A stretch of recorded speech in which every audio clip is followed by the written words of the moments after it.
200 Proofs Earth is Not a Spinning Ball by Eric Dubay. 1. The horizon always appears perfectly flat 360 degrees around the observer regardless of altitude. All amateur balloon, rocket, plane, and drone footage show a completely flat horizon over 20+ miles high. Only NASA and other government space agencies show curvature in their fake CGI photos and videos. 2. The horizon always rises to the eye level of the observer as altitude is gained, so you never have to look down to see it. If Earth were in fact a globe, no matter how large, as you ascended, the horizon would stay fixed and the observer would have to tilt looking down further and further to see it. 3. The natural physics of water is to find and maintain its level.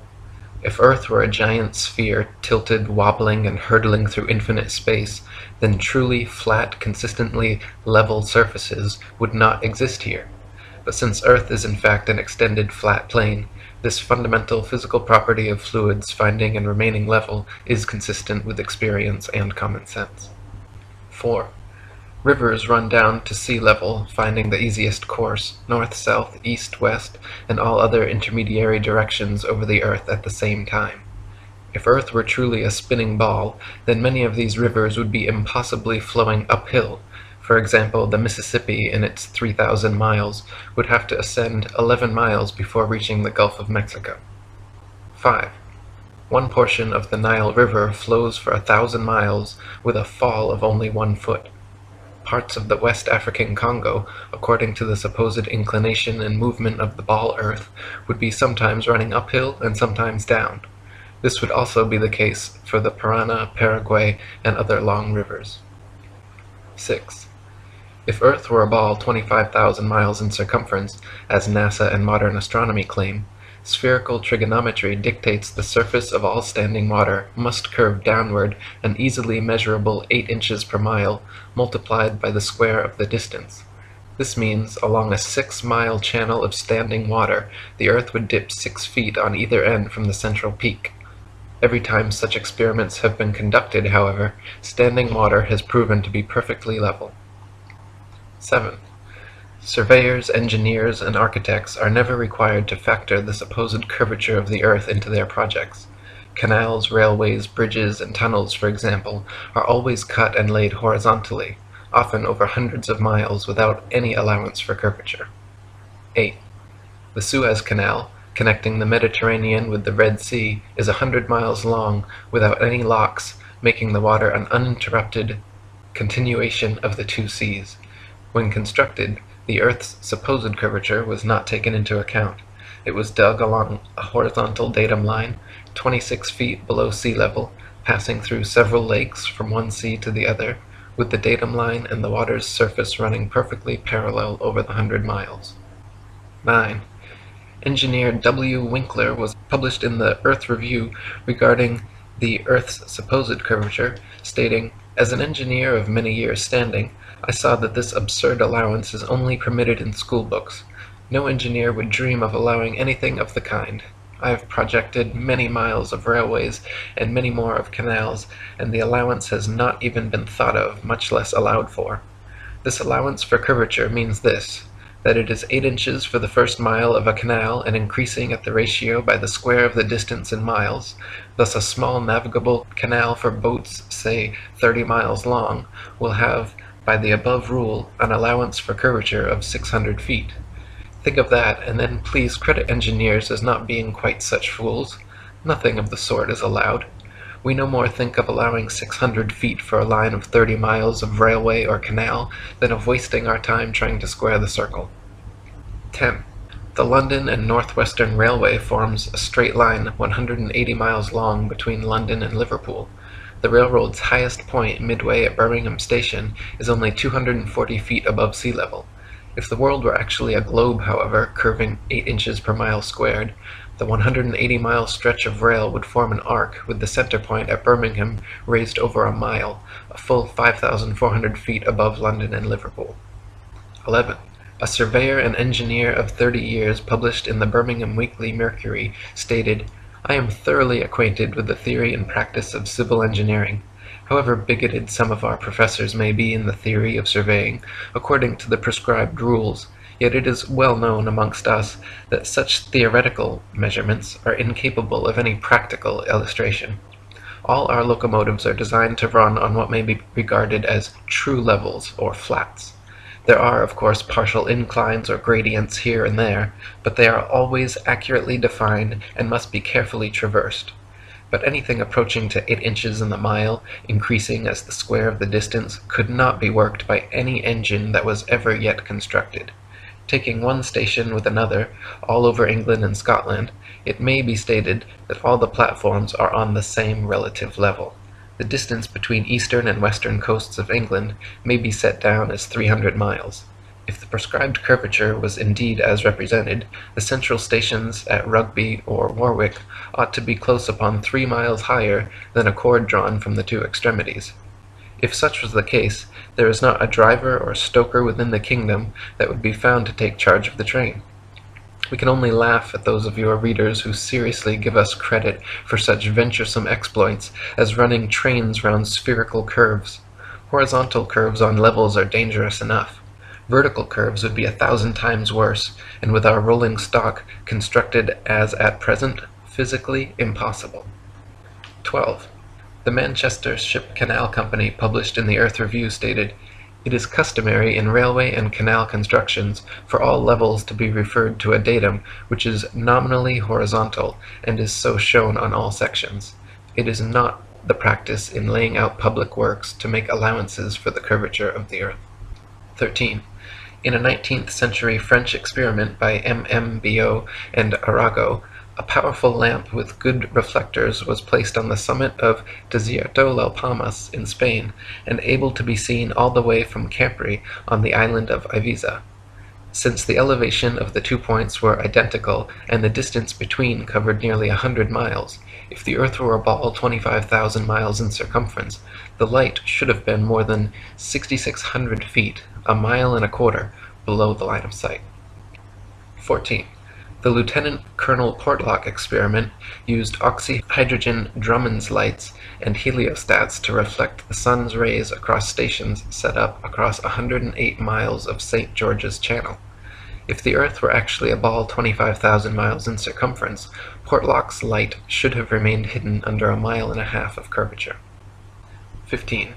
If the Earth were truly a sphere 25,000 miles in circumference, airplane pilots would have to constantly correct their altitudes downwards so as to not fly straight off into outer space. A pilot wishing to simply maintain their altitude at a typical cruising speed of 500 miles per hour would have to constantly dip their nose downwards and descend 2,777 feet, over half a mile, every minute. Otherwise, without compensation, in 1 hour's time, the pilot would find themselves 31.5 miles higher than expected. 16. The experiment known as Airy's failure proved that stars move relative to a stationary Earth and not the other way around. By first filling a telescope with water to slow down the speed of light inside, then calculating the tilt necessary to get the starlight directly down the tube, Airy failed to prove the heliocentric theory, since the starlight was already coming in the correct angle with no change necessary, and instead proved the geocentric model correct. 17. Olber's paradox states that if there were billions of stars, which are suns, the night sky would be filled completely with light. As Edgar Allan Poe said, "Were the succession of stars endless, then the background of the sky would present us a uniform luminosity, since there could exist absolutely no point in all that background at which would not exist a star." In fact, Olber's paradox is no more a paradox than George Airy's experiment was a failure. Both are actually excellent refutations of the heliocentric spinning ball Earth model. 18. The Michelson-Morley and Sagnac experiments attempted to measure the change in speed of light due to Earth's assumed motion through space. After measuring in every possible different direction in various locations, they failed to detect any significant change whatsoever, again proving the stationary geocentric model. 19. Tycho Brahe famously argued against the heliocentric theory in his time, positing that if the Earth revolved around the Sun, the change in relative position of the stars after 6 months' orbital motion could not fail to be seen. He argued that the stars should seem to separate as we approach and come together as we recede. In actual fact, however, after 190 million miles of supposed orbit around the Sun, not a single inch of parallax can be detected in the stars, proving that we have not moved at all. 20. If Earth were truly constantly spinning eastwards at over 1,000 miles per hour, vertically fired cannonballs and other projectiles should fall significantly due west. In actual fact, however, when this has been tested, vertically fired cannonballs shoot upwards an average of 14 seconds ascending, 14 seconds descending, and fall back to the ground no more than 2 feet away from the cannon, often directly back into the muzzle. 21. If the Earth were truly constantly spinning eastward at over 1,000 miles per hour, helicopters and hot air balloons should be able to simply hover over the surface of the Earth and wait for their destinations to come to them. 22. If Earth were truly constantly spinning eastward at over 1,000 miles per hour, during the Red Bull stratosphere dive, Felix Baumgartner, spending 3 hours ascending over New Mexico, should have landed 2,500 miles west into the Pacific Ocean, but instead landed a few dozen miles east of the takeoff point. 23. Ball believers often claim gravity magically and inexplicably drags the entire lower atmosphere of the Earth in perfect synchronization up to some undetermined height, where this progressively faster spinning atmosphere gives way to the non-spinning, non-gravitized, non-atmosphere of infinite vacuum space. Such nonsensical theories are debunked, however, by rain, fireworks, birds, bugs, clouds, smoke, planes, and projectiles, all of which would behave very differently if both the ball Earth and its atmosphere were constantly spinning eastward at 1,000 miles per hour. 24. If Earth and its atmosphere were constantly spinning eastward over 1,000 miles per hour, then north-south facing cannons should establish a control, while east-firing cannonballs should fall significantly farther than all others, while west-firing cannonballs should fall significantly closer. In actual fact, however, regardless of which direction cannons are fired, the distance covered is always the same. 25. If Earth and its atmosphere were constantly spinning eastwards over 1,000 miles per hour, then the average commercial airliner, traveling 500 miles per hour, should never be able to reach its eastward destinations before they come speeding up from behind. Likewise, westward destinations should be arrived at thrice the speed, but this is not the case. 26. Quoting Heaven and Earth by Gabrielle Henriette, if flying had been invented at the time of Copernicus, there is no doubt that he would have soon realized that his contention regarding the rotation of the Earth was wrong, on account of the relation existing between the speed of an aircraft and that of the Earth's rotation.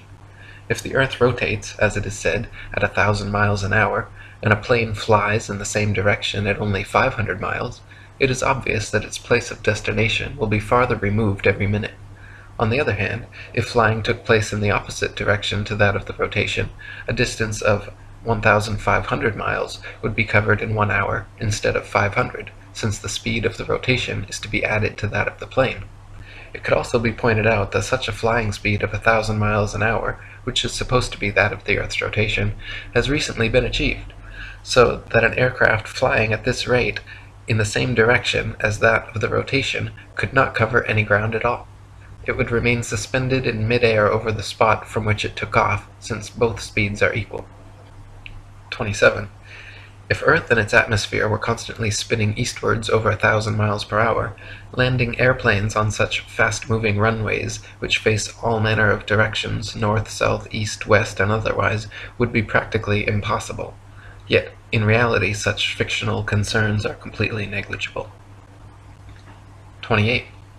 If the Earth and its atmosphere were constantly spinning eastwards over 1,000 miles per hour, then clouds, wind, and weather patterns could not casually and unpredictably go every which way, with clouds often traveling in opposing directions at varying altitudes simultaneously.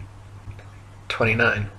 If the Earth and its atmosphere were constantly spinning eastwards over 1,000 miles per hour, this should somewhere, somehow be seen, heard, felt, or measured by someone, yet no one in history has ever experienced this alleged eastward motion.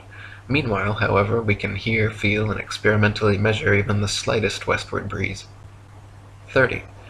In his book South Sea Voyages, Arctic and Antarctic explorer Sir James Clark Ross described his experience on the night of November 27, 1839, and his conclusion that the Earth must be motionless. The sky being very clear, it enabled us to observe the higher stratum of clouds to be moving in an exactly opposite direction to that of the wind, a circumstance which is frequently recorded in our meteorological journal, both in the northeast and southeast trades, and has also often been observed by former voyagers. Captain Basil Hall witnessed it from the summit of the Peak of Teneriffe, and Count Strzelecki, on ascending the volcanic mountain of Kyrenia in Owyhee, reached at 4,000 feet an elevation above that of the trade wind, and experienced the influence of an opposite current of air of a different hydrometric and thermometric condition. Count Strzelecki further informed me of the following seemingly anomalous circumstance: that at the height of 6,000 feet he found the current of air blowing at right angles to both the lower strata, also of a different thermometric condition, but warmer than the interstratum. Such a state of the atmosphere is compatible only with the fact which other evidence has demonstrated, that the earth is at rest. 31. Quoting Zetetic Cosmogony, Thomas Winship states, "Let imagination picture to the mind what force air would have which was set in motion by a spherical body of 8,000 miles in diameter, which in 1 hour was spinning round 1,000 miles per hour, rushing through space at 65,000 miles per hour, and gyrating across the heavens. Then let conjecture endeavor to discover whether the inhabitants on such a globe could keep their hair on. If the earth globe rotates on its axis at the terrific rate of 1,000 miles per hour, such an immense mass would of necessity cause a tremendous rush of wind in the space it occupied. The wind would go all one way, and anything like clouds which got within the sphere of influence of the rotating sphere would have to go the same way. The fact that the earth is at rest is proved by kite flying." 32. If gravity is credited with being a force strong enough to hold the world's oceans, buildings, people, and atmosphere stuck to the surface of a rapidly spinning ball, then it is impossible for gravity to also simultaneously be weak enough to allow little birds, bugs, and planes to take off and travel freely, unabated in any direction. 33. If gravity is credited with being a force strong enough to curve the massive expanse of oceans around a globular earth, it would be impossible for fish and other creatures to swim through such forcefully held water. 34. Ship captains in navigating great distances at sea never need to factor the supposed curvature of the earth into their calculations. Both plain sailing and great circle sailing, the most popular navigation methods, use plane, not spherical trigonometry, making all mathematical calculations on the assumption that the earth is perfectly flat. If the earth were in fact a sphere, such an errant assumption would lead to constantly glaring inaccuracies. Plain sailing has worked perfectly fine in both theory and practice for thousands of years, however, and plane trigonometry has time and again proven more accurate than spherical trigonometry in determining distances across the oceans. 35. If the earth were truly a globe, then every line of latitude south of the equator would have to measure a gradually smaller and smaller circumference the farther south traveled. If, however, the earth is an extended plane, then every line of latitude south of the equator should measure a gradually larger and larger circumference the farther south traveled. The fact that many captains navigating south of the equator, assuming the globular theory, have found themselves drastically out of reckoning, more so the farther south traveled, testifies to the fact that Earth is not a ball. 36. During Captain James Clark Ross's voyages around the Antarctic circumference, he often wrote in his journal, perplexed at how they routinely found themselves out of accordance with their charts, stating that they found themselves an average of 12 to 16 miles outside their reckoning every day, later on further south as much as 29 miles. 37.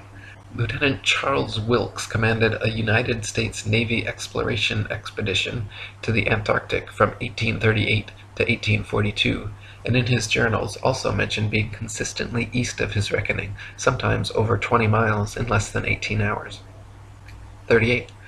To quote Reverend Thomas Milner, "In the southern hemisphere, navigators to India have often fancied themselves east of the Cape when still west, and have been driven ashore on the African coast, which, according to their reckoning, lay behind them. This misfortune happened to a fine frigate, the Challenger, in 1845. How came Her Majesty's ship Conqueror to be lost? How have so many other noble vessels, perfectly sound, perfectly manned, perfectly navigated, been wrecked in calm weather, not only in dark night or in a fog, but in broad daylight and sunshine? In the former case, upon the coasts, in the latter upon sunken rocks, from being out of reckoning? The simple answer is that Earth is not a ball." 39. Practical distance measurements taken from the Australian Handbook Almanac Shippers and Importers Directory state that the straight-line distance between Sydney and Nelson is 1,550 statute miles. Their given difference in longitude is 22 degrees 2 minutes and 14 seconds. Therefore, if 22 degrees 2 minutes 14 seconds out of 360 is 1,550 miles, the entirety would measure 25,182 miles. This is not only larger than the ball Earth is said to be at the equator, but a whole 4,262 miles greater than it would be at Sydney's southern latitude on a globe of said proportions. 40. From near Cape Horn, Chile, to Port Phillip in Melbourne, Australia, the distance is 10,500 miles, or 143 degrees of longitude away. Factoring in the remaining degrees to 360 makes for a total distance of 26,430 miles around this particular latitude, which is over 1,500 miles wider than the Earth is supposed to be at the equator, and many more thousands of miles wider than it is supposed to be at such southern latitudes. 41. Similar calculations made from the Cape of Good Hope, South Africa to Melbourne, Australia, at an average latitude of 35.5 degrees south, have given an approximate figure of over 25,000 miles, which is again equal to or greater than the Earth's supposed greatest circumference at the equator. Calculations from Sydney, Australia to Wellington, New Zealand, at an average of 37.5 degrees south, have given an approximate circumference of 25,500 miles, greater still.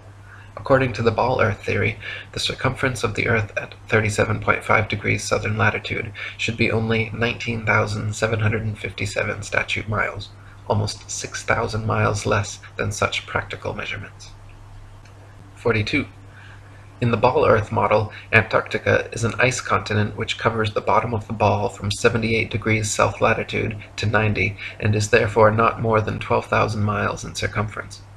Many early explorers, including Captain Cook and James Clark Ross, however, in attempting Antarctic circumnavigation, took 3 to 4 years and clocked 50 to 60,000 miles around. The British ship Challenger also made an indirect but complete circumnavigation of Antarctica, traversing 69,000 miles. This is entirely inconsistent with the ball model. 43. If Earth was a ball, there are several flights in the southern hemisphere which would have their quickest, straightest path over the Antarctic continent, such as Santiago, Chile, to Sydney, Australia. Instead of taking the shortest, quickest route in a straight line over Antarctica, all such flights detour all manner of directions away from Antarctica, instead claiming the temperatures too cold for airplane travel. Considering the fact that there are plenty of flights to, from, and over Antarctica, and NASA claims to have technology keeping them in conditions both far colder and far hotter than any experienced on Earth, such an excuse is clearly just an excuse, and these flights aren't made because they are impossible. 44. If Earth was a ball, and Antarctica was too cold to fly over, the only logical way to fly from Sydney to Santiago would be a straight shot over the Pacific, staying in the southern hemisphere the entire way. Refueling could be done in New Zealand or other southern hemisphere destinations along the way, if absolutely necessary. In actual fact, however, Santiago to Sydney flights go into the northern hemisphere, making stopovers at LAX and other North American airports before continuing back down to the southern hemisphere. Such ridiculously wayward detours make no sense on the globe, but make perfect sense and form nearly straight lines when shown on a flat Earth map. 45. On a ball Earth, Johannesburg, South Africa to Perth, Australia should be a straight shot over the Indian Ocean, with convenient refueling possibilities on Mauritius or Madagascar. In actual practice, however, most Johannesburg to Perth flights curiously stop over either in Dubai, Hong Kong, or Malaysia, all of which make no sense on the ball, but are completely understandable when mapped on a flat Earth. 46. On a ball Earth, Cape Town, South Africa to Buenos Aires, Argentina should be a straight shot over the Atlantic following the same line of latitude across. But instead, every flight goes to connecting locations in the northern hemisphere first, stopping over anywhere from London to Turkey to Dubai. Once again, these make absolutely no sense on the globe, but are completely understandable options when mapped on a flat Earth. 47. On a ball Earth, Johannesburg, South Africa to Sao Paulo, Brazil should be a quick straight shot along the 25th southern latitude, but instead, nearly every flight makes a refueling stop at the 50th degree north latitude in London first. The only reason such a ridiculous stopover works in reality is because the Earth is flat. 48. On a ball Earth, Santiago, Chile to Johannesburg, South Africa should be an easy flight, all taking place below the Tropic of Capricorn in the southern hemisphere. Yet every listed flight makes a curious refueling stop in Senegal near the Tropic of Cancer in the north hemisphere first. When mapped on a flat Earth, the reason why is clear to see, however. Senegal is actually directly in a straight line path halfway between the two. 49. If Earth were a spinning ball heated by a sun 93 million miles away, it would be impossible to have simultaneously sweltering summers in Africa, while just a few thousand miles away, bone-chilling, frozen Arctic and Antarctic winters experiencing little to no heat from the sun whatsoever. If the heat from the sun traveled 93 million miles to the Sahara Desert, it is absurd to assert that another 4,000 miles, 0.00004%, further to Antarctica would completely negate such sweltering heat, resulting in such drastic differences. 50. If the Earth were truly a globe, the Arctic and Antarctic polar regions and areas of comparable latitude north and south of the equator should share similar conditions and characteristics, such as comparable temperatures, seasonal changes, length of daylight, plant and animal life. In reality, however, the Arctic and Antarctic regions and areas of comparable latitude north and south of the equator differ greatly in many ways, entirely inconsistent with the ball model and entirely consistent with the flat model. 51. Antarctica is by far the coldest place on Earth, with an average annual temperature of approximately minus 57 degrees Fahrenheit and a record low of minus 135.8. The average annual temperature at the North Pole, however, is a comparatively warm 4 degrees. Throughout the year, temperatures in the Antarctic vary less than half the amount at comparable Arctic latitudes. The northern Arctic region enjoys moderately warm summers and manageable winters, whereas the southern Antarctic region never even warms enough to melt the perpetual snow and ice. On a tilting, wobbling ball Earth spinning uniformly around the sun, Arctic and Antarctic temperatures and seasons should not vary so greatly. 52. Iceland, at 65 degrees north latitude, is home to 870 species of native plants and abundant various animal life. Compare this with the Isle of Georgia at just 54 degrees south latitude, where there are only 18 species of native plants and animal life is almost non-existent. The same latitude as Canada or England in the north, where dense forests of various tall trees abound, the infamous Captain Cook wrote of Georgia that he was unable to find a single shrub large enough to make a toothpick. Cook wrote, "Not a tree was to be seen. The lands which lie to the south are doomed by nature to perpetual frigidness, never to feel the warmth of the sun's rays, whose horrible and savage aspect I have not words to describe. Even marine life is sparse in certain tracts of vast extent, and the sea-bird is seldom observed flying over such lonely wastes. The contrasts between the limits of organic life in the Arctic and Antarctic zones is very remarkable and significant." 53. At places of comparable latitude north and south, the sun behaves very differently than it would on a spinning ball Earth, but precisely how it should on a flat Earth. For example, the longest summer days north of the equator are much longer than those south of the equator, and the shortest winter days north of the equator are much shorter than the shortest south of the equator. This is inexplicable on a uniformly spinning, wobbling ball Earth, but fits exactly on a flat model with the sun traveling circles over and around the Earth from tropic to tropic. 54. At places of comparable latitude north and south, Dawn and dusk happen very differently than they would on a spinning ball, but precisely how they should on a flat Earth. In the north, dawn and dusk come slowly and last far longer than in the south, where they come and go very quickly. Certain places in the north twilight can last for over an hour, while at comparable southern latitudes, within a few minutes the sunlight completely disappears. This is inexplicable on a uniformly spinning, wobbling ball Earth, but is exactly what is expected on a flat Earth with the sun traveling faster, wider circles over the south and slower, narrower circles over the north. 55. If the sun circles over and around the Earth every 24 hours, steadily traveling from tropic to tropic every 6 months, it follows that the northern central region would annually receive far more heat and sunlight than the southern circumferential region. Since the sun must sweep over the larger southern region in the same 24 hours it has to pass over the smaller northern region, its passage must necessarily be proportionally faster as well. This perfectly explains the differences in Arctic and Antarctic temperatures, seasons, length of daylight, plant and animal life. This is why the Antarctic morning dawn and evening twilight are very abrupt compared to the north, and this explains why many midsummer Arctic nights the sun does not set at all. 56. The midnight sun is an Arctic phenomenon occurring annually during the summer solstice, where for several days straight, an observer significantly far enough north can watch the sun traveling circles overhead, rising and falling in the sky throughout the day, but never fully setting for upwards of 72 plus hours. If the Earth were actually a spinning globe revolving around the sun, the only place such a phenomenon as the midnight sun could be observed would be at the poles. Any other vantage point from 89 degrees latitude downwards could never, regardless of any tilt or inclination, see the sun for 24 hours straight. To see the sun for an entire revolution on a spinning globe at a point other than the poles, you would have to be looking through miles and miles of land and sea for part of the revolution.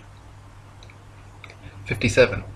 The establishment claims the midnight sun is experienced in Antarctica, but they conveniently do not have any uncut videos showing this, nor do they allow independent explorers to travel to Antarctica during the winter solstice to verify or refute these claims. Conversely, there are dozens of uncut videos publicly available showing the Arctic midnight sun, and it has been verified beyond any shadow of a doubt. 58.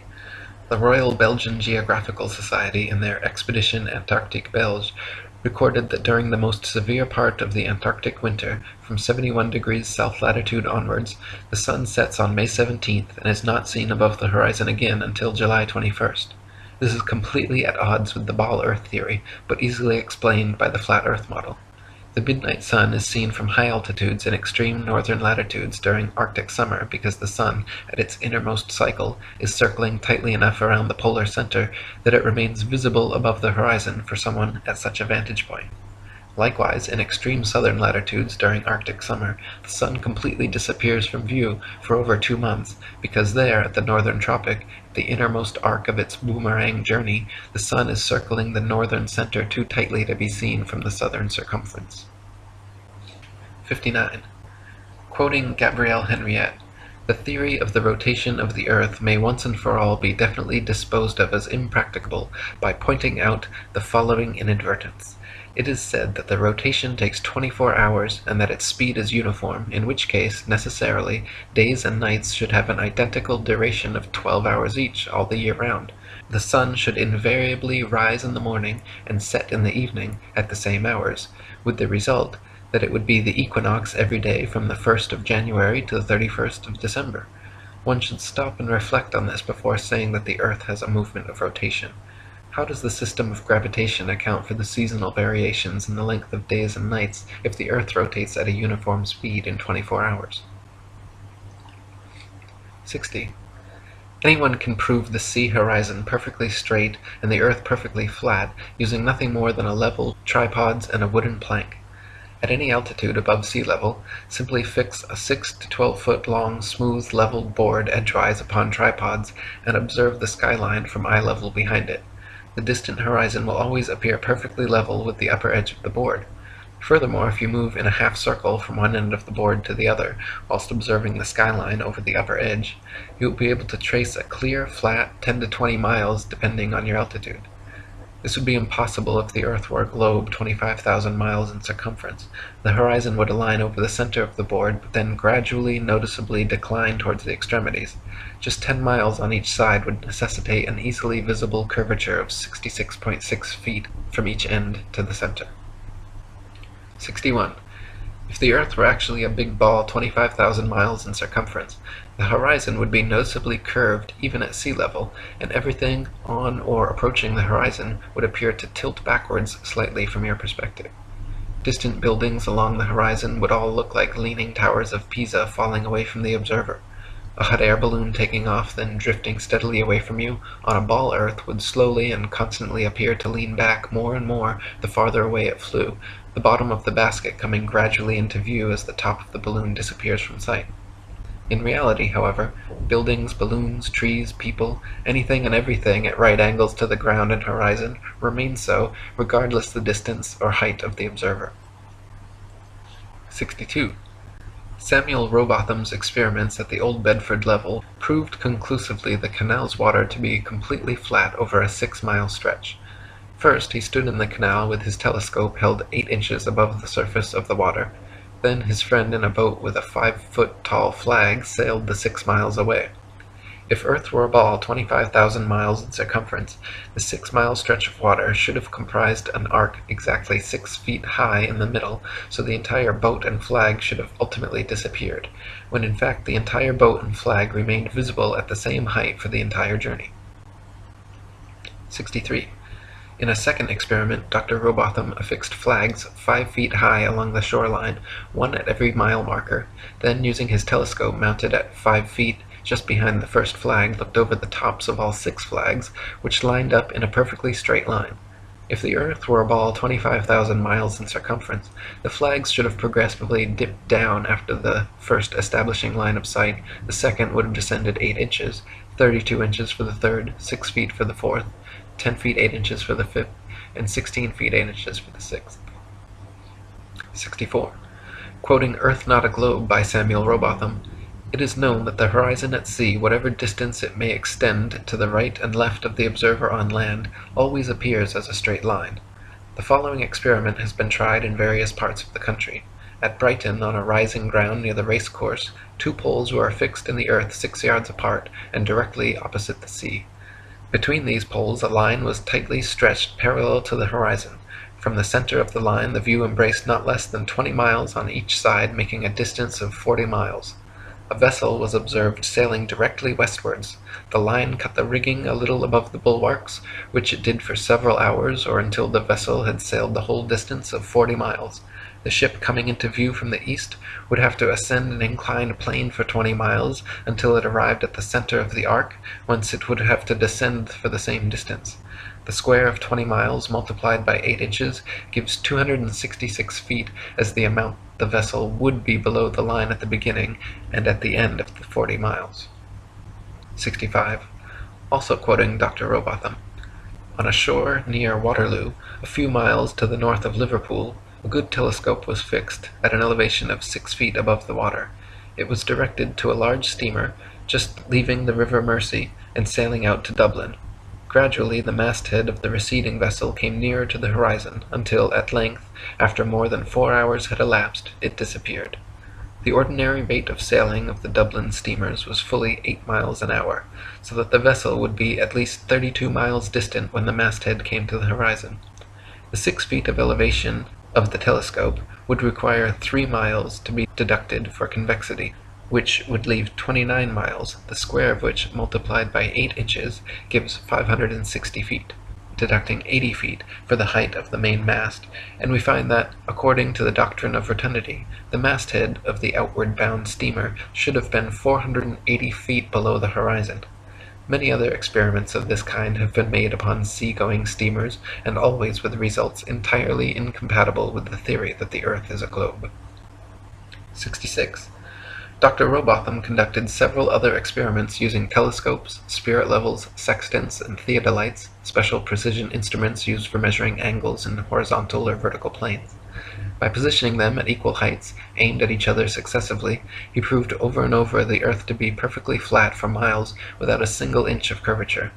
His findings caused quite a stir in the scientific community, and thanks to 30 years of his efforts, the shape of the Earth became a hot topic of debate around the turn of the 19th century. 67. The distance across the Irish Sea from the Isle of Man's Douglas Harbour to Great Orme's Head in North Wales is 60 miles. If the Earth was a globe, then the surface of the water between them would form a 60-mile arc, the center towering 1,944 feet higher than the coastlines at either end. It is well known and easily verifiable, however, that on a clear day from a modest altitude of 100 feet, the Great Orme's Head is visible from Douglas Harbour. This would be completely impossible on a globe of 25,000 miles. Assuming the 100-foot altitude causes the horizon to appear approximately 13 miles off, the 47 miles remaining means the Welsh coastline should still fall an impossible 1,472 feet below the line of sight. 68. The Philadelphia skyline is clearly visible from Apple Pie Hill in the New Jersey Pine Barrens 40 miles away. If Earth were a ball 25,000 miles in circumference, factoring in the 205-foot elevation of Apple Pie Hill, the Philly skyline should remain well hidden beyond 335 feet of curvature. 69. The New York City skyline is clearly visible from Harriman State Park's Bear Mountain 60 miles away. If Earth were a ball 25,000 miles in circumference, viewing from Bear Mountain's 1,283-foot summit, the Pythagorean theorem determining distance to the horizon being 1.23 times the square root of the height in feet, the New York City skyline should be invisible behind 170 feet of curved Earth. 70. From Washington's Rock in New Jersey, at just a 400-foot elevation, it is possible on a clear day to see the skylines of both New York and Philadelphia in opposite directions at the same time, covering a total distance of 120 miles. If Earth were a ball 25,000 miles in circumference, both of these skylines should be hidden behind over 800 feet of Earth's curvature. 71. It is often possible to see the Chicago skyline from sea level 60 miles away across Lake Michigan. In 2015, after photographer Joshua Nowicki photographed this phenomenon, several news channels quickly claimed his picture to be a superior mirage, an atmospheric anomaly caused by temperature inversion.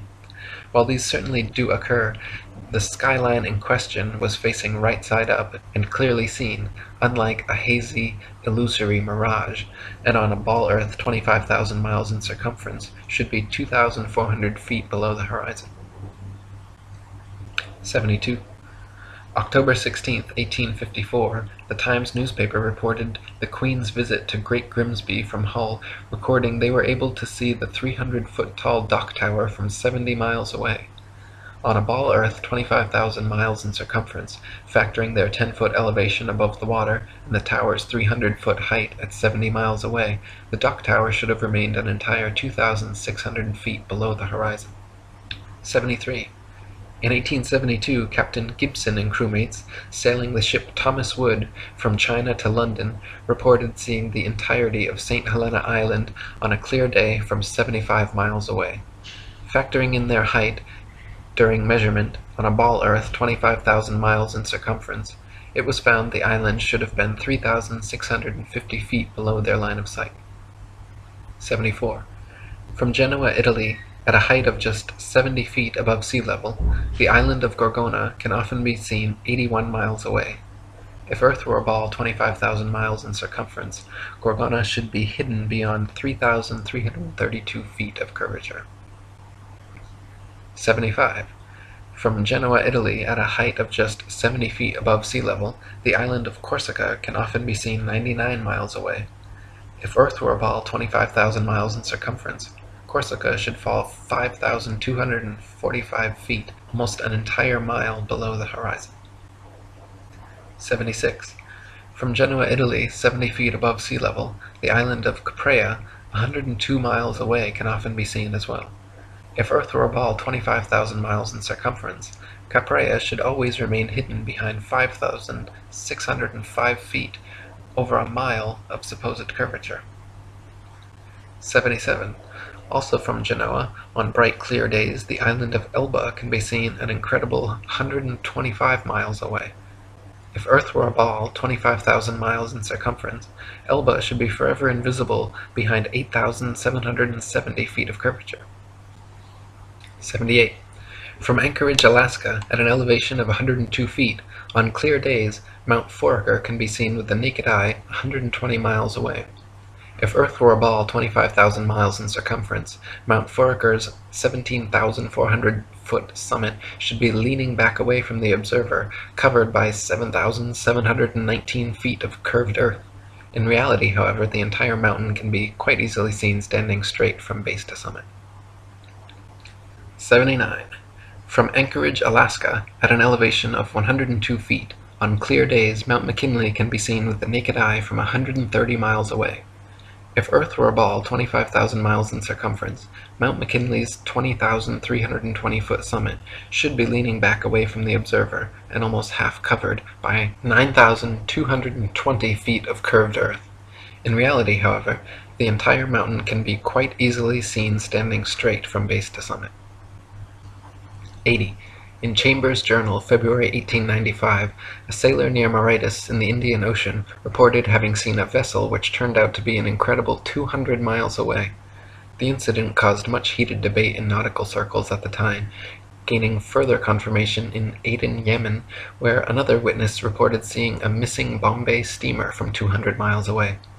He correctly stated the precise appearance, location, and direction of the steamer, all later corroborated and confirmed correct by those on board. Such sightings are absolutely inexplicable if the Earth were actually a ball 25,000 miles around, as ships 200 miles distant would have to fall approximately 5 miles below line of sight. 81. The distance from which various lighthouse lights around the world are visible at sea far exceeds what could be found on a ball Earth 25,000 miles in circumference. For example, the Dunkirk light in southern France, at an altitude of 194 feet, is visible from a boat 10 feet above sea level, 28 miles away. Spherical trigonometry dictates that if the Earth was a globe with the given curvature of 8 inches per mile squared, this light should be hidden 190 feet below the horizon. 82. The Port Nicholson light in New Zealand is 420 feet above sea level and visible from 35 miles away, where it should be 220 feet below the horizon. 83. The Icaro light in Norway is 154 feet above high water and visible from 28 statute miles, where it should be 230 feet below the horizon. 84. The light at Madras on the Esplanade is 132 feet high and visible from 28 miles away, where it should be 250 feet below the line of sight. 85. The Cordonan light on the west coast of France is 207 feet high and visible from 31 miles away, where it should be 280 feet below the line of sight. 86. The light at Cape Bonavista, Newfoundland, is 150 feet above sea level and visible at 35 miles, where it should be 491 feet below the horizon. 87. The lighthouse steeple of St. Botolph's Parish Church in Boston is 290 feet tall and visible from over 40 miles away, where it should be hidden a full 800 feet below the horizon. 88. The Isle of Wight Lighthouse in England is 180 feet high and can be seen up to 42 miles away, a distance at which modern astronomers say the light should fall 996 feet below the line of sight. 89. The Cape Legolas Lighthouse in South Africa is 33 feet high, 238 feet above sea level, and can be seen for over 50 miles.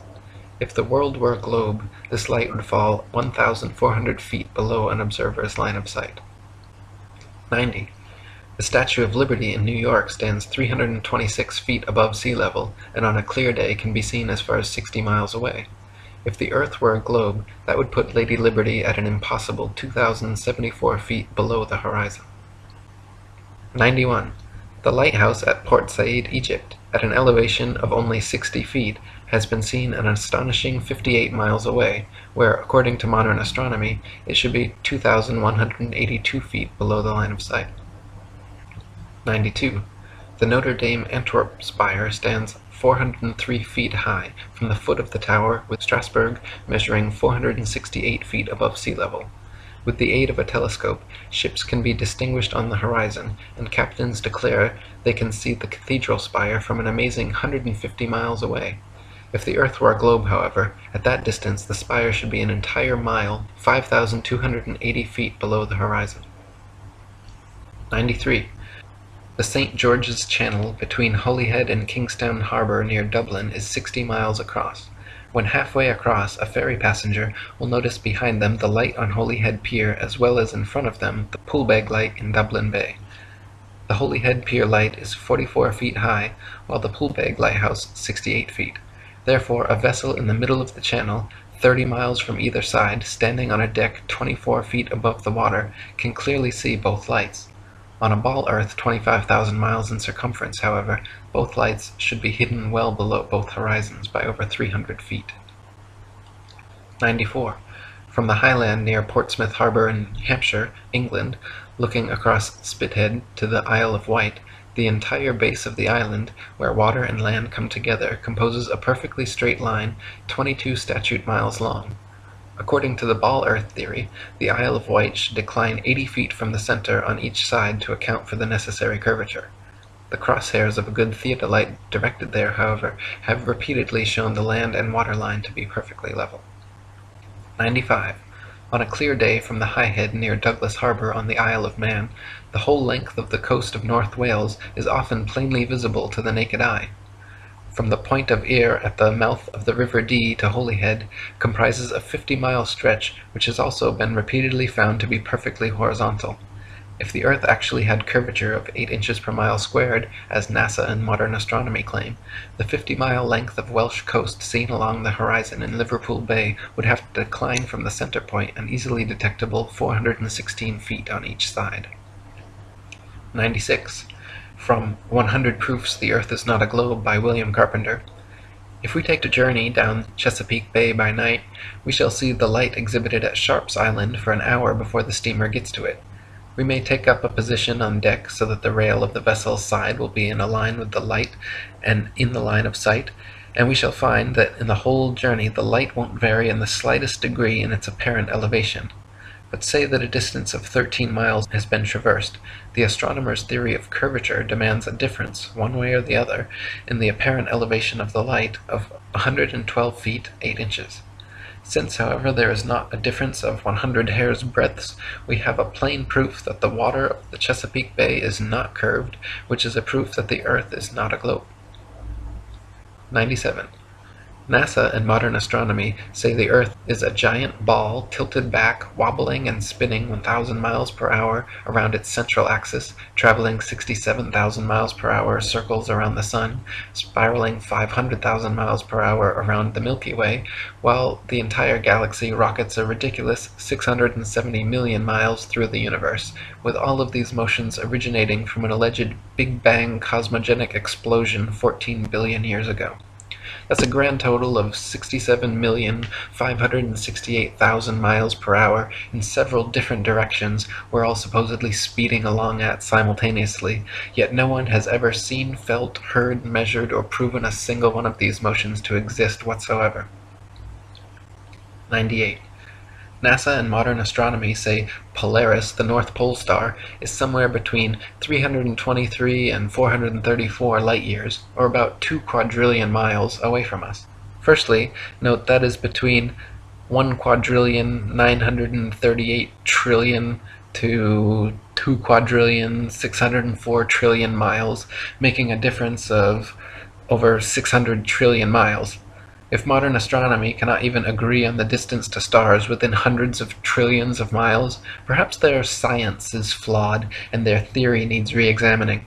However, even granting them their obscurely distant stars, it is impossible for heliocentrists to explain how Polaris manages to always remain perfectly aligned straight above the North Pole throughout Earth's various alleged tilting, wobbling, rotating, and revolving motions.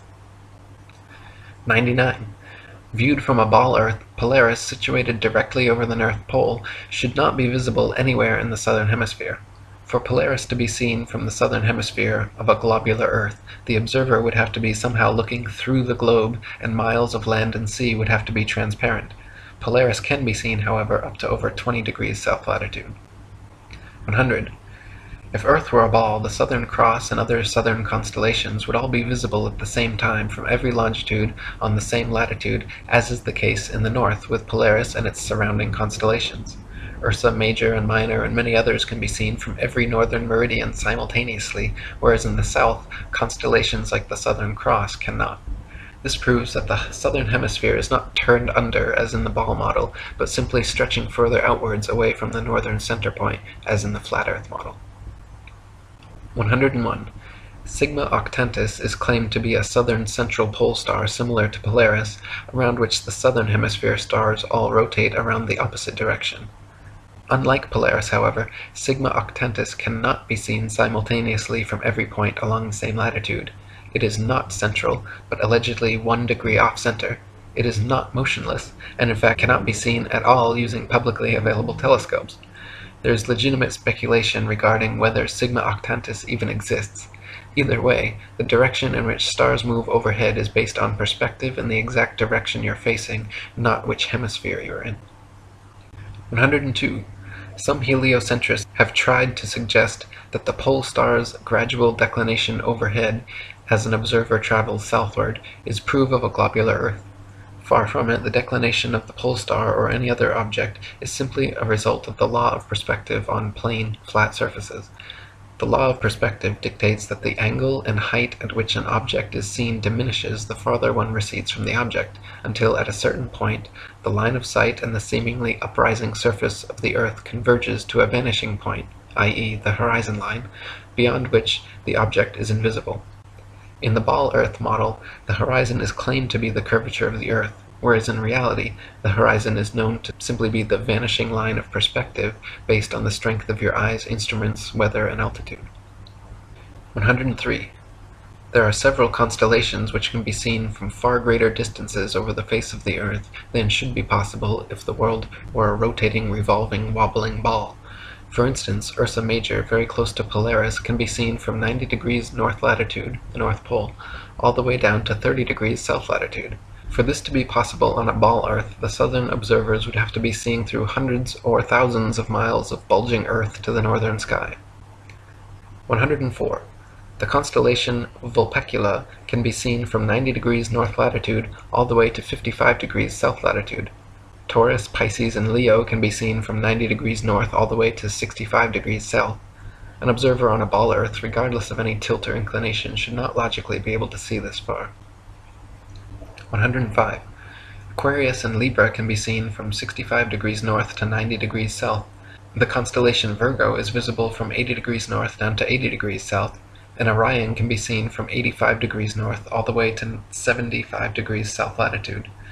These are all only possible because the hemispheres are not spheres at all, but concentric circles of latitude extending outwards from the central North Pole, with the stars rotating over and around. 106.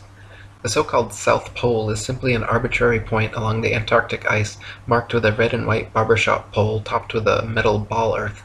The ceremonial South Pole is admittedly and provably not the actual South Pole, however, because the actual South Pole could be demonstrably confirmed with the aid of a compass showing north to be 360 degrees around the observer. Since this feat has never been achieved, the model remains pure theory, along with the establishment's excuse that the geomagnetic poles supposedly constantly move around, making verifications of their claims impossible. 107. Ring magnets, of the kind found in loudspeakers, have a central North Pole with the opposite South Pole actually being all points along the outer circumference.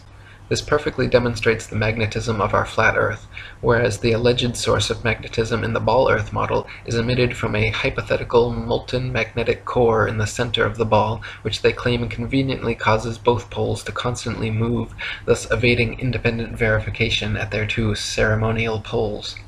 In reality, the deepest drilling operation in history, the Russian Kola Ultradeep, managed to get only 8 miles down, so the entire ball Earth model taught in schools showing a crust, outer mantle, outer core, and inner core layers are all purely speculation, as we have never penetrated through beyond the crust. 108. The mariner's compass is an impossible and nonsensical instrument for use on a ball Earth. It simultaneously points north and south over a flat surface, yet claims to be pinpointing two constantly moving geomagnetic poles at opposite ends of a spinning sphere originating from a hypothetical molten metal core. If compass needles were actually drawn to the north pole of a globe, the opposing south needle would actually be pointing up and off into outer space. 109. There are no fixed east or west points, just as there is no fixed south. The north central pole is the only proven fixed point on our flat Earth, with south being all straight lines outwards from the pole, east and west being concentric circles at constant right angles 90 degrees from the pole. A westerly circumnavigation of Earth is thus going around with Polaris continually on your right, while an easterly circumnavigation is going around with Polaris always at your left. 110. Magellan and others' east-west circumnavigations of Earth are often quoted as proof of the ball model. In actual fact, however, sailing or flying at right angles to the North Pole and eventually returning to one's original location is no more difficult or mysterious than doing so on a globe. Just as an architect's compass can place its center point on a flat piece of paper and trace a circle either way around the pole, so can a ship or plane circumnavigate a flat Earth. 111. Since the North Pole and Antarctica are covered in ice and guarded no-fly zones, no ships or planes have ever been known to circumnavigate the Earth in north-south directions. The only kind of circumnavigation which could not happen on a flat Earth is north and southbound, which is likely the very reason for the heavily enforced flight restrictions. The fact that there is yet to be a single verified north-to-south circumnavigation of Earth serves as standing proof the world is not a ball. 112. The sun brings noon to every time zone as it passes directly overhead every 15-degree demarcation point, 24 times per day, in its circular path over and around the Earth. If time zones were instead caused by the uniform spinning of the ball Earth around the sun, every 6 months, as Earth found itself on the opposite side of the sun, clocks all over Earth would have to flip 12 hours. Day would be night, and night would be day. 113. The idea that people are standing, ships are sailing, and planes are flying upside down on certain parts of Earth, while others tilted at 90 degrees and all other impossible angles, is complete absurdity. The idea that a man digging a hole straight down could eventually reach sky on the other side is ludicrous. Common sense tells every free-thinking person correctly that there truly is an up and down in nature, unlike the everything is relative rhetoric of the Newtonian Einsteinian paradigm. 114. Quoting On the False Wisdom of the Philosophers by Lactantius, a sphere where people on the other side live with their feet above their heads, where rain, snow, and hail fall upwards, where trees and crops grow upside down and the sky is lower than the ground, the ancient wonder of the hanging gardens of Babylon dwindle into nothing in comparison to the fields, seas, towns, and mountains that pagan philosophers believe to be hanging from the earth without support. 115. The existing laws of density and buoyancy perfectly explained the physics of falling objects long before knighted Freemason Sir Isaac Newton bestowed his theory of gravity upon the world. It is a fact that objects placed in denser mediums rise up, while objects placed in less dense mediums sink down. To fit with the heliocentric model, which has no up or down, Newton instead claimed objects are attracted to large masses and fall towards the center. Not a single experiment in history, however, has shown an object massive enough to, by virtue of its mass alone, cause other smaller masses to be attracted to it, as Newton claims gravity does with the Earth, the Sun, Moon, stars, and planets. 116. There has also never been a single experiment in history showing an object massive enough to, by virtue of its mass alone, cause another smaller mass to orbit around it. The magic theory of gravity allows for oceans, buildings, and people to remain forever stuck to the underside of a spinning ball, while simultaneously causing objects like the moon and satellites to remain locked in perpetual circular orbits around the Earth. If these were both true, then people should be able to jump up and start orbiting circles around the Earth, or the moon should have long ago been sucked into the Earth. Neither of these theories have ever been experimentally verified, and their alleged results are mutually exclusive. 117. Newton also theorized, and it is now commonly taught, that the Earth's ocean tides are caused by gravitational lunar attraction. If the moon is only 2,160 miles in diameter, and the Earth 8,000 miles, However, using their own math and law, it follows that the Earth is 87 times more massive, and therefore the larger object should attract the smaller to it, and not the other way around. If the Earth's greater gravity is what keeps the Moon in orbit, it is impossible for the Moon's lesser gravity to supersede the Earth's gravity, especially at Earth's sea level, where its gravitational attraction would even further out-trump the Moon's. And if the Moon's gravity truly did supersede the Earth's, causing the tides to be drawn towards it, there should be nothing to stop them from continuing onwards and upwards towards their great attractor. 118. Furthermore, the velocity and path of the Moon are uniform, and should therefore exist a uniform influence on the Earth's tide, when in actuality Earth's tides vary greatly and do not follow the Moon. Earth's lakes, ponds, marshes, and other inland bodies of water also inexplicably remain forever outside the Moon's gravitational grasp. If gravity was truly drawing Earth's oceans up to it, all lakes, ponds, and other bodies of standing water should certainly have tides as well. 119. It is claimed that the other planets are spheres, and so therefore Earth must also be a sphere. Firstly, Earth is a plane, not a planet, so the shape of these planets in the sky have no bearing on the shape of the Earth beneath our feet. Secondly, these planets have been known for thousands of years around the world as wandering stars, since they differ from the other fixed stars in their relative motions only. When looked at with an unprejudiced naked eye or through a telescope, the fixed and wandering stars appear as luminous disks of light, not spherical terra firma. The pictures and videos shown by NASA of spherical terra firma planets are all clearly fake computer-generated images and not photographs. 120.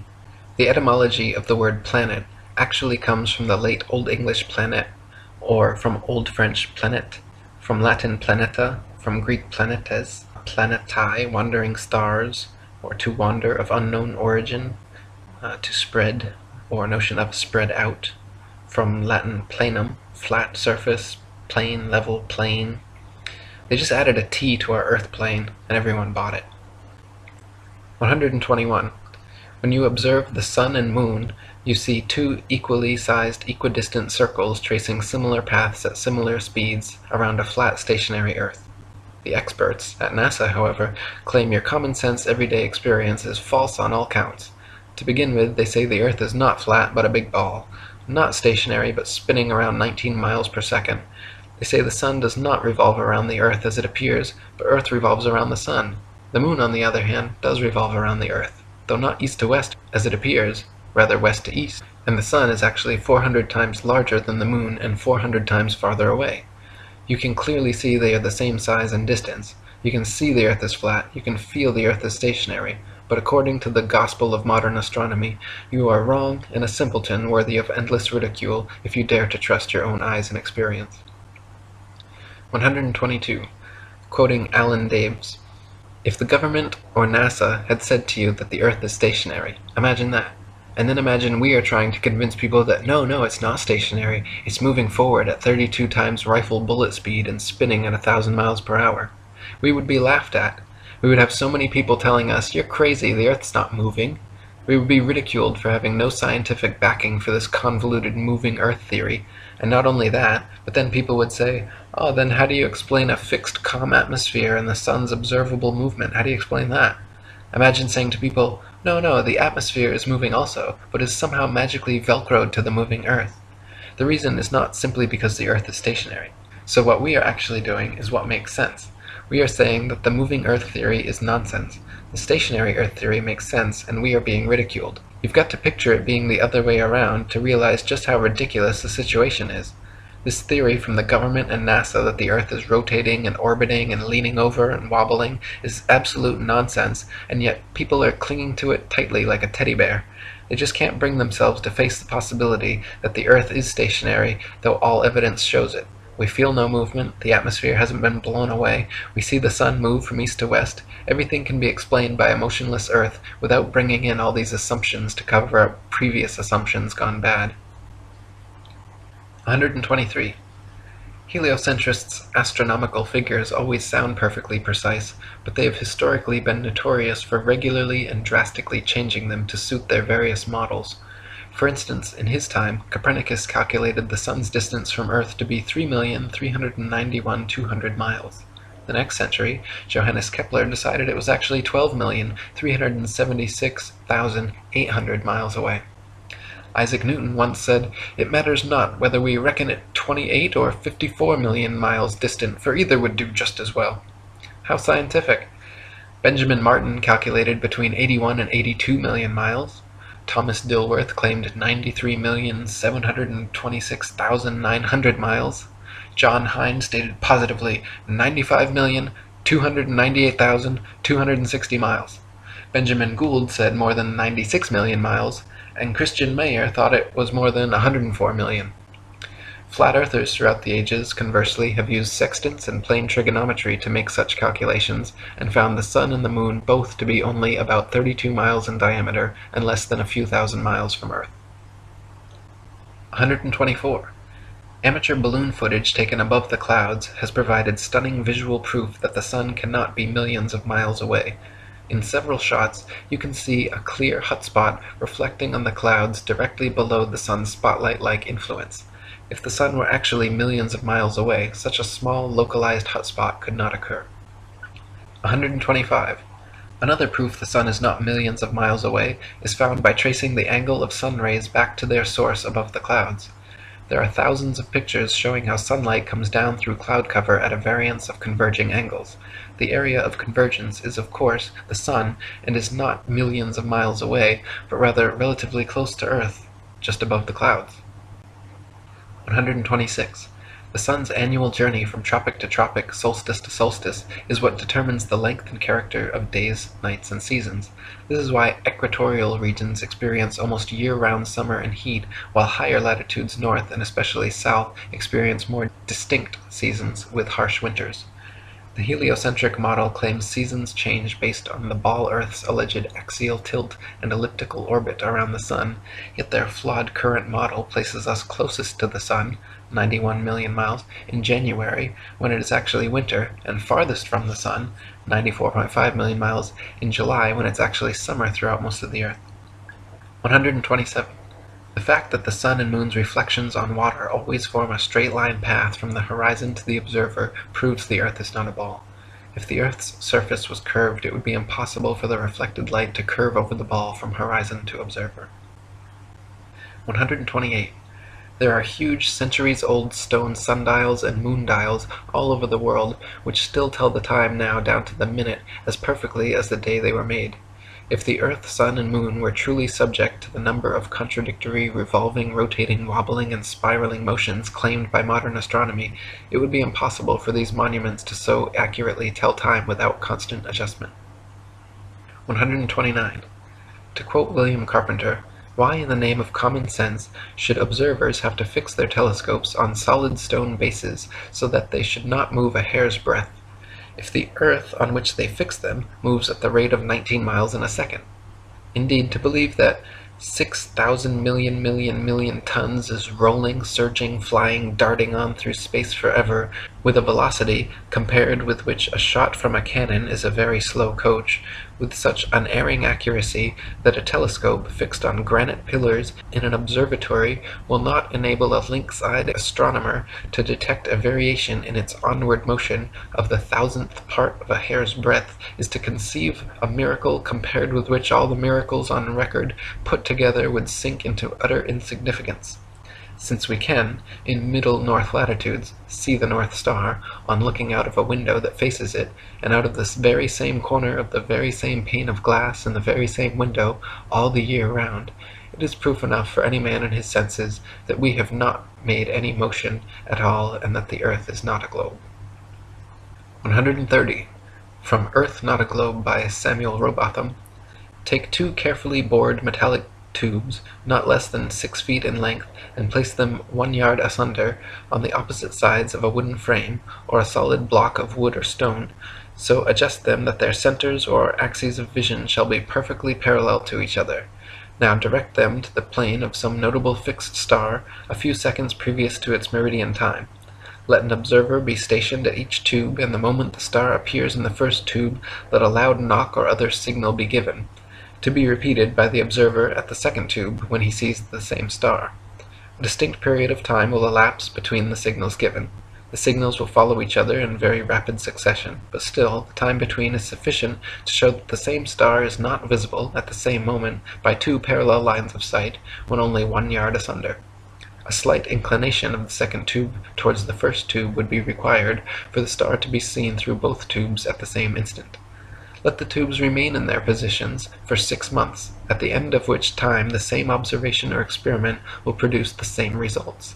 The star will be visible at the same meridian time without the slightest alteration being required in the direction of the tubes, from which it is concluded that if the earth had moved 1 single yard in an orbit through space, there would at least be observed the slight inclination of the tube which the difference in position of 1 yard had previously required. But as no such difference in the direction of the tube is required, the conclusion is unavoidable that in 6 months a given meridian upon the Earth's surface does not move a single yard, and therefore that the Earth has not the slightest degree of orbital motion. 131. NASA and modern astronomy maintain that the Moon is a solid, spherical, Earth-like habitation which man has actually flown to and set foot on. They claim the Moon is a non-luminescent planetoid which receives and reflects all its light from the Sun. The reality is, however, that the Moon is observably not a solid body. It is clearly circular, but not spherical, and not in any way an Earth-like planetoid which humans could set foot on. In fact, the Moon has been proven largely transparent and completely self-luminescent, shining with its own unique light. 132. The Sun's light is golden, warm, drying, preservative, and antiseptic, while the Moon's light is silver, cool, damp, putrefying, and septic.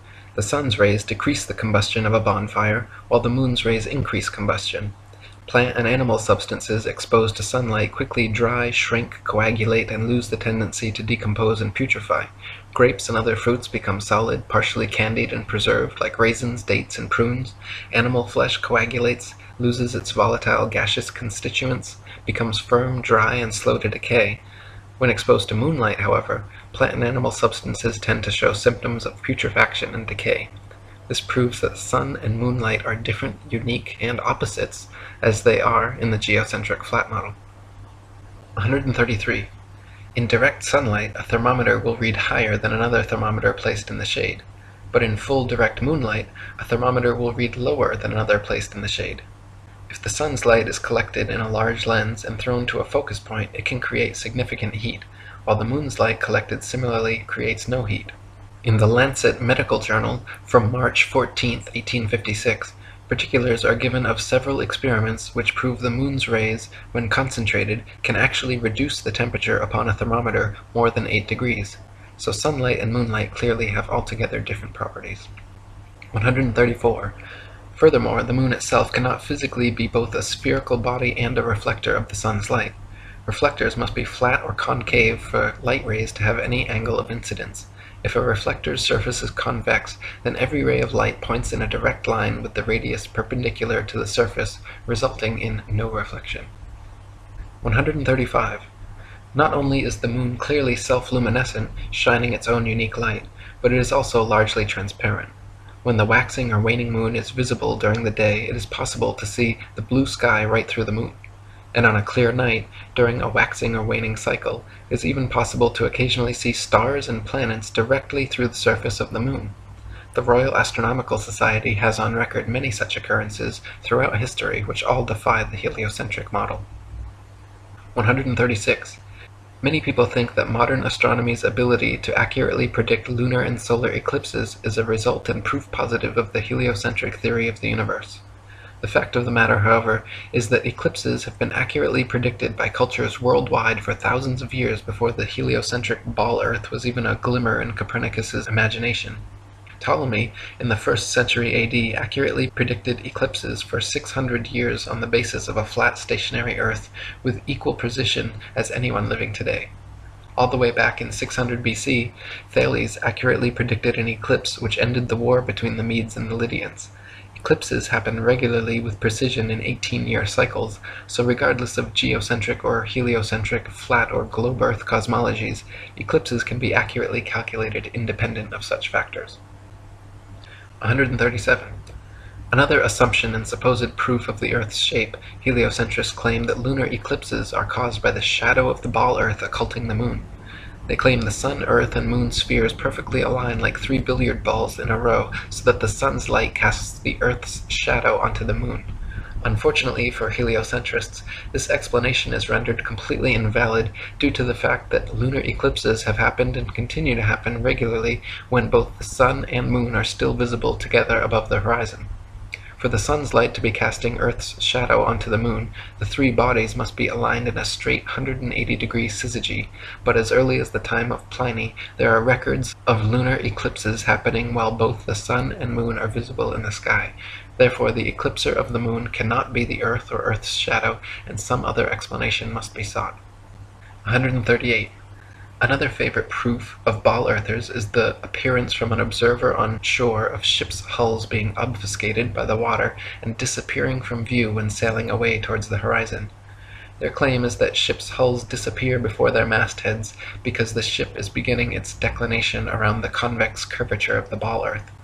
Once again, however, their hasty conclusion is drawn from a faulty premise, namely that only on a ball earth could this phenomenon occur. The fact of the matter is that the law of perspective on plane surfaces dictates and necessitates the exact same occurrence. For example, a girl wearing a dress walking away towards the horizon will appear to sink into the earth the farther away she walks. Her feet will disappear from view first, and the distance between the ground and the bottom of her dress will gradually diminish until, after a half a mile, it seems like her dress is touching the ground as she walks on invisible legs. Such is the case on plane surfaces. The lowest parts of objects receding from a given point of observation necessarily disappear before the highest. 139. Not only is the disappearance of ships' hulls explained by the law of perspective on flat surfaces, it is proven undeniably true with the aid of a good telescope. If you watch a ship sailing away into the horizon with the naked eye until its hull has completely disappeared from view under the supposed curvature of the earth, then look through a telescope, you will notice the entire ship quickly zooms back into view, hull and all, proving that the disappearance was caused by the law of perspective, not by a wall of curved water. This also proves that the horizon is simply the vanishing line of perspective from your point of view, not the alleged curvature of the earth. 140. Foucault's pendulums are often quoted as proof of a rotating earth, but upon closer investigation prove the opposite. To begin with, Foucault's pendulums do not uniformly swing in any one direction. Sometimes they rotate clockwise and sometimes counterclockwise. Sometimes they fail to rotate, and sometimes they rotate far too much. The behavior of the pendulum actually depends on 1. The initial force beginning its swing, and 2. The ball and socket joint, which most readily facilitates circular motion over any other. The supposed rotation of the earth is completely inconsequential and irrelevant to the pendulum's swing.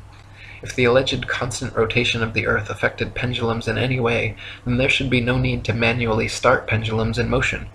If the Earth's diurnal rotation caused the 360-degree uniform diurnal rotation of pendulums, then there should not exist a stationary pendulum anywhere on Earth. 141. The Coriolis effect is often said to cause sinks in toilet bowls in the northern hemisphere to drain spinning in one direction, while in the southern hemisphere causing them to spin the opposite way, thus providing proof of the spinning ball Earth. Once again, however, just like Foucault's pendulums spinning either which way, sinks and toilets in the northern and southern hemispheres do not consistently spin in any one direction. Sinks and toilets in the very same household are often found to spin opposite directions, depending entirely upon the shape of the basin and the angle of the water's entry, not the supposed rotation of the Earth. 142. People claim that if the Earth were flat, they should be able to use a telescope and see clear across the oceans. This is absurd, however, as the air is full of precipitation, especially over the oceans, and especially at the lowest, densest layer of atmosphere, is not transparent. Picture the blurry haze over roads on hot, humid days. Even the best telescope will blur out long before you could see across an ocean. You can, however, use a telescope to zoom in much more of our flat Earth than would be possible on a ball 25,000 miles in circumference. 143. People claim that if the Earth were flat, with the sun circling over and around us, we should be able to see the sun from everywhere, all over the Earth, and there should be daylight, even at nighttime. Since the sun is not 93 million miles away, but rather just a few thousand, and shining down like a spotlight, once it is moved significantly far enough away from your location, it becomes invisible beyond the horizon, and daylight slowly fades until it completely disappears. If the Sun were 93 million miles away and the Earth a spinning ball, the transition from daylight to night would instead be almost instantaneous as you passed the terminator line. 144. Pictures of the Moon appearing upside down in the southern hemisphere and right side up in the north are often cited as proof of the ball Earth, but once again, upon closer inspection, provide another proof of the flat model. In fact, time-lapse photography shows the Moon itself turns clockwise like a wheel as it circles over and around the Earth. You can find pictures of the Moon at 360 degrees of various inclination from all over the Earth, simply depending on where and when the picture was taken. 145. Heliocentrists believe the Moon is a ball, even though its appearance is clearly that of a flat luminous disk. We only ever see the same one face, albeit at various inclinations, of the Moon, yet it is claimed that there is another dark side of the Moon which remains hidden. NASA states the Moon spins opposite the spin of the Earth in such a perfectly synchronized way that the motions cancel each other out, so we will conveniently never be able to observe the supposed dark side of the Moon outside of their terrible fake CGI images. Fact of the matter is, however, if the Moon were a sphere, observers in Antarctica would see a different face from those at the equator, yet they do not. Just the same flat face rotated at various degrees. 146. The ball Earth model claims the Moon orbits around the Earth once every 28 days, yet it is plain for anyone to see that the Moon orbits around the Earth every single day. The Moon's orbit is slightly slower than the Sun's, but follows the Sun's same path from tropic to tropic, solstice to solstice, making a full circle over the Earth in just under 25 hours. 147. The ball Earth model claims the Sun is precisely 400 times larger than the Moon and 400 times further away from Earth, making them falsely appear exactly the same size. Once again, the ball model asks us to accept as coincidence something that cannot be explained other than by natural design. The Sun and Moon occupy the same amount of space in the sky and have been measured with sextants to be of equal size and equal distance, so claiming otherwise is against our eyes, experience, experiments, and common sense. 148.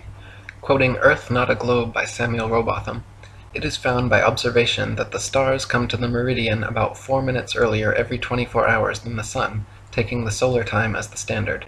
This makes 120 minutes every 30 days and 24 hours in the year, hence all the constellations have passed before or in advance of the Sun at that time. This is the simple fact as observed in nature, but the theory of rotundity and motion on axes and in an orbit has no place for it. Visible truth must be ignored because this theory stands in the way and prevents its votaries from understanding it. 149. Throughout thousands of years, the same constellations have remained fixed in their same patterns without moving out of position whatsoever. If the Earth were a big ball spinning around a bigger sun, spinning around a bigger galaxy, shooting off from the biggest bang, as NASA claims, it is impossible that the constellations would remain so fixed. Based on their model, we should, in fact, have an entirely different night sky every single night and never repeat exactly the same star pattern twice. 150. If Earth were a spinning ball, it would be impossible to photograph star trail time-lapses turning perfect circles around Polaris anywhere but the North Pole. At all other vantage points, the stars would be seen to travel more or less horizontally across the observer's horizon due to the alleged 1,000-mile-per-hour motion beneath their feet.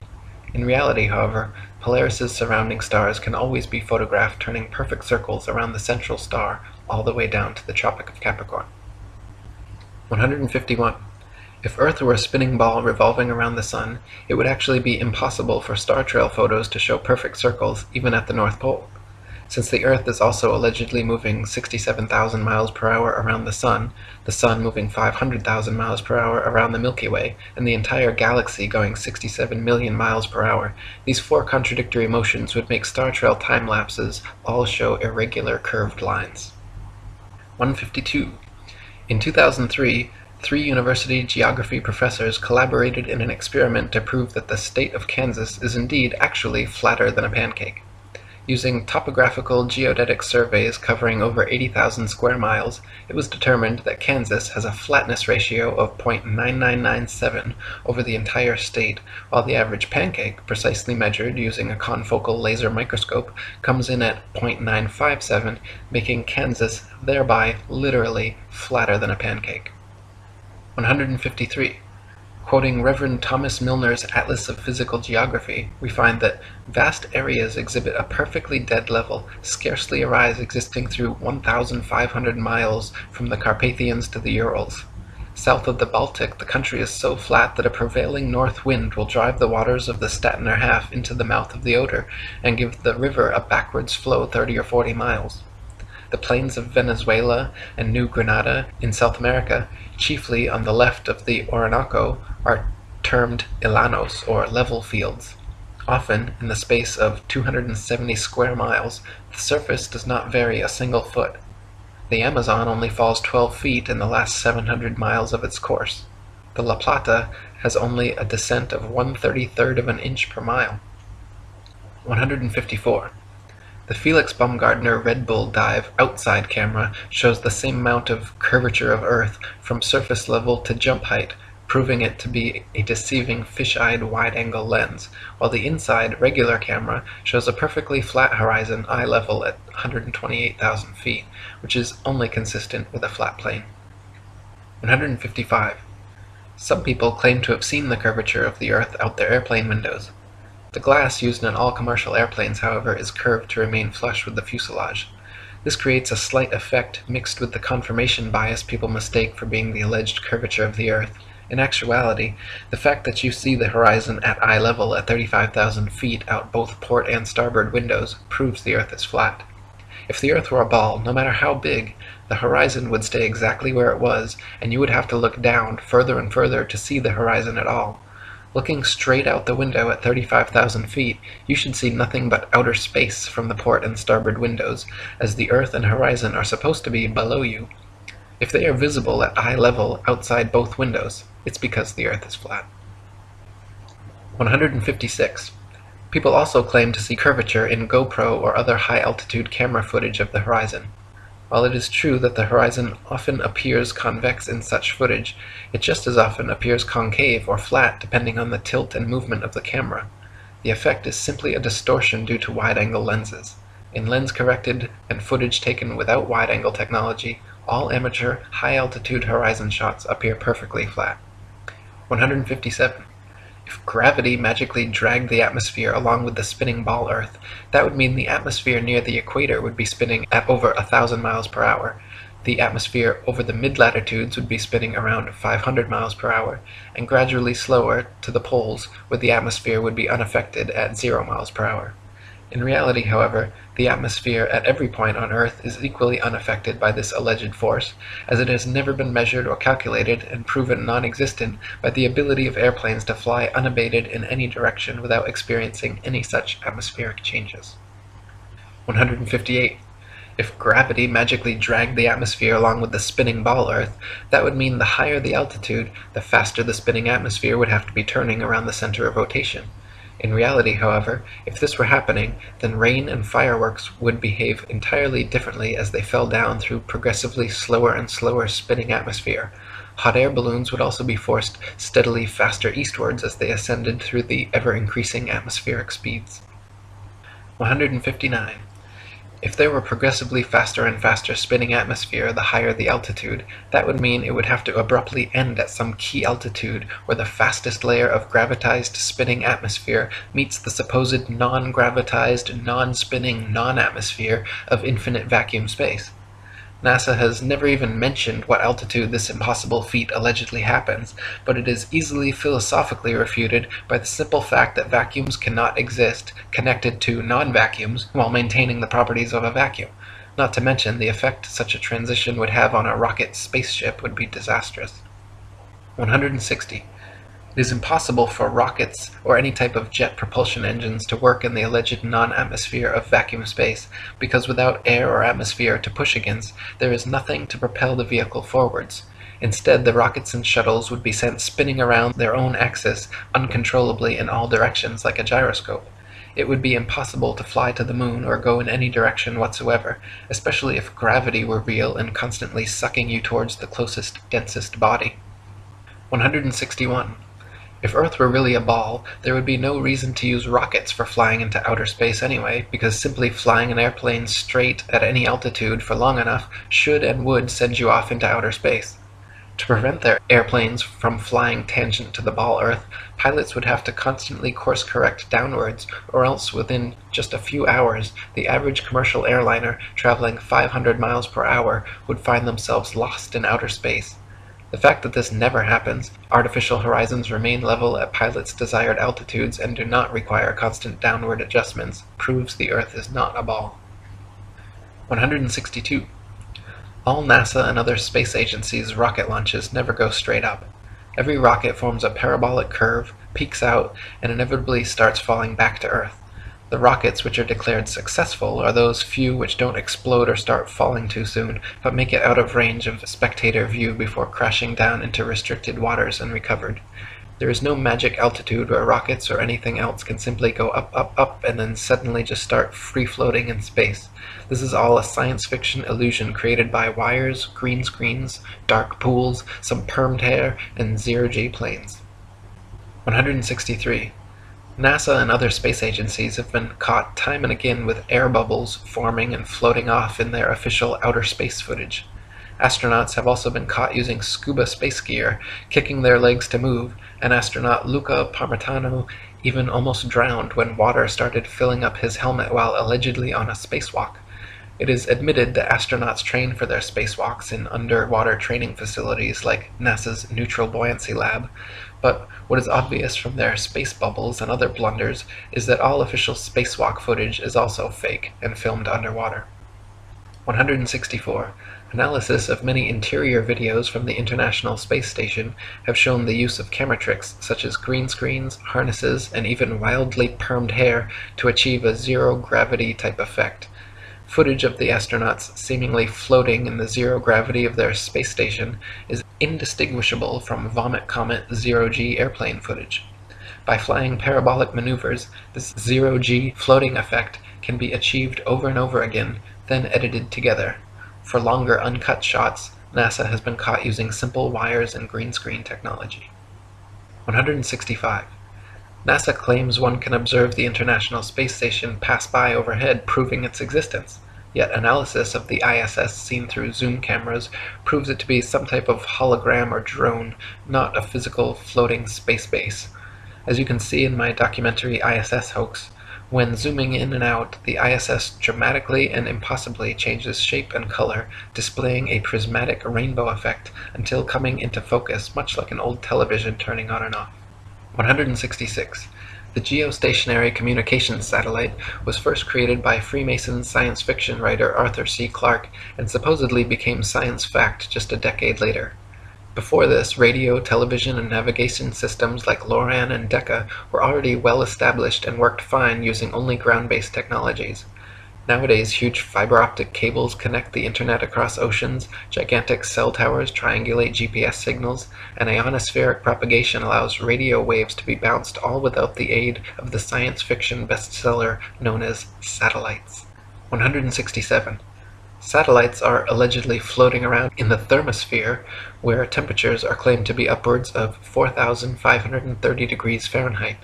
The metals used in satellites, however, such as aluminum, gold, and titanium, have melting points of 1,221, 1,948, and 3,034 degrees respectively, all far lower than they could possibly handle. 168. So-called satellite phones have been found to have reception problems in countries like Kazakhstan with very few cell phone towers. If the Earth were a ball with 20,000 plus satellites surrounding, such blackouts should not regularly occur in any rural countryside areas. 169. So-called satellite TV dishes are almost always positioned at a 45-degree angle towards the nearest ground-based repeater tower. If TV antenna were actually picking up signals from satellites 100 plus miles away in space, most TV dishes should be pointing more or less straight up to the sky. The fact that satellite dishes are never pointing straight up, and almost always positioned at a 45-degree angle, proves they are picking up ground-based tower signals and not outer space satellites. 170. People even claim to see satellites with their naked eyes, but this is ridiculous considering they are smaller than a bus and allegedly 100 plus miles away. It is impossible to see anything so small that far away. Even using telescopes, No one claims to discern the shape of satellites, but rather describes seeing passing moving lights, which could easily be any number of things, from airplanes to drones to shooting stars or other unidentified flying objects. 171. NASA claims there are upwards of 20,000 satellites floating around Earth's upper atmosphere, sending us radio, television, GPS, and taking pictures of the planet. All these supposed satellite pictures, however, are admittedly composite images edited in Photoshop. They claim to receive ribbons of imagery from satellites, which must then be spliced together to create composite images of the Earth, all of which are clearly CGI and not photographs. If Earth were truly a ball, with 20,000 satellites orbiting, it would be a simple matter to mount a camera and take some real photographs.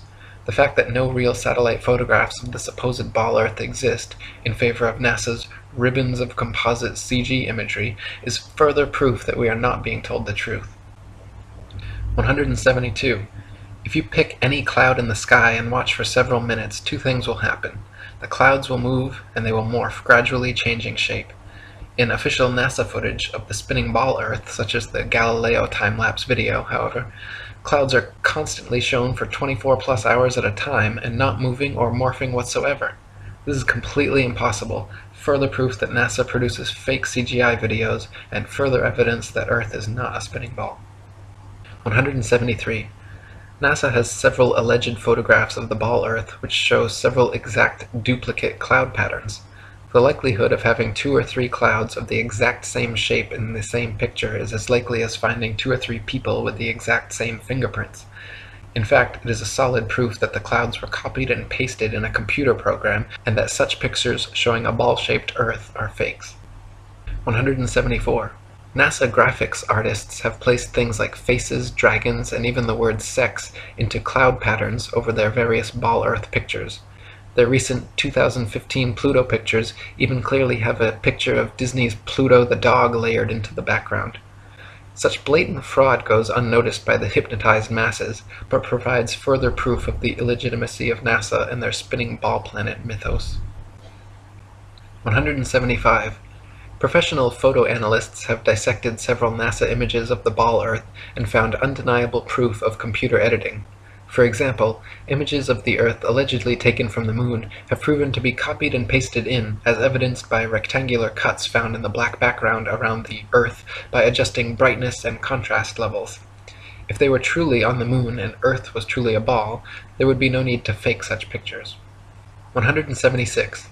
When NASA's images of the ball Earth are compared with one another, the coloration of the land and oceans and relative size of the continents are consistently so drastically different from one another as to prove beyond any reasonable doubt that the pictures are all fake. 177.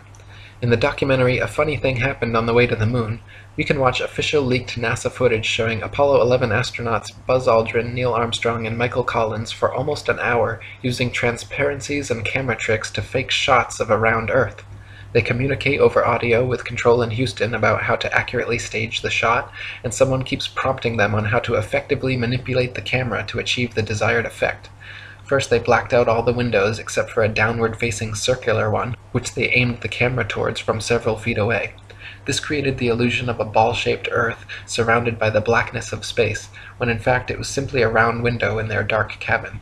Neil Armstrong claimed at this point to be 130,000 miles from the Earth, halfway to the Moon. But when camera tricks were finished, the viewer could see for themselves the astronauts were not more than a couple dozen miles above the Earth's surface, likely flying in a high-altitude plane. 178. People claim Google Earth somehow proves the ball model without realizing that Google Earth is simply a composite program of images taken from high-altitude planes and street-level car cameras superimposed onto a CGI model of a ball Earth. The same could just as easily be molded onto a square Earth or any other shape, and therefore cannot be used as proof of Earth's rotundity. 179. If the Earth were constantly spinning eastward 1,000 miles per hour, then airplane flight durations going eastward versus westwards should be significantly different. If the average commercial airliner travels 500 miles per hour, it follows that westbound equatorial flights should reach their destination at approximately thrice the speed as their eastbound return flights. In reality, however, the differences in east and westbound flight durations usually amount to a matter of minutes, and nothing near what would occur on a 1,000-mile-per-hour spinning ball Earth. 180. The spinning ball model dictates that the Earth and atmosphere would be moving together at approximately 500 miles per hour at the mid-latitudes where LA to New York City flights take place. The average commercial airliner traveling 500 miles per hour takes 5.5 hours traveling east with the alleged rotation of the Earth, so the return flight west should take only 2.75 hours. But in fact, we find that the average New York to LA flight takes 6 hours, a flight time totally inconsistent with the spinning ball model. 181. Flights eastwards with the alleged spin of the ball Earth from Tokyo to LA take an average of 10.5 hours. Therefore, the return flights westwards against the alleged spin should take an average of 5.25 hours, but in actual fact take an average of 11.5 hours, another flight time totally inconsistent with the spinning ball model. 182. Flights eastward with the alleged spin of the ball Earth from New York to London take an average of 7 hours. Therefore, the return flights westwards against the alleged spin should take an average of 3.5 hours, but in actual fact take an average of 7.5 hours, a flight time totally inconsistent with the spinning ball model.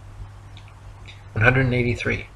Flights eastward from Chicago to Boston with the alleged spin of the ball Earth take an average of 2.25 hours. Therefore, the return flights westwards against the alleged spin should take an average of just over an hour, but in actual fact take an average of 2.75 hours. Once again, completely inconsistent with the spinning ball model. 184. Flights eastward from Paris to Rome with the alleged spin of the ball Earth take an average of 2 hours.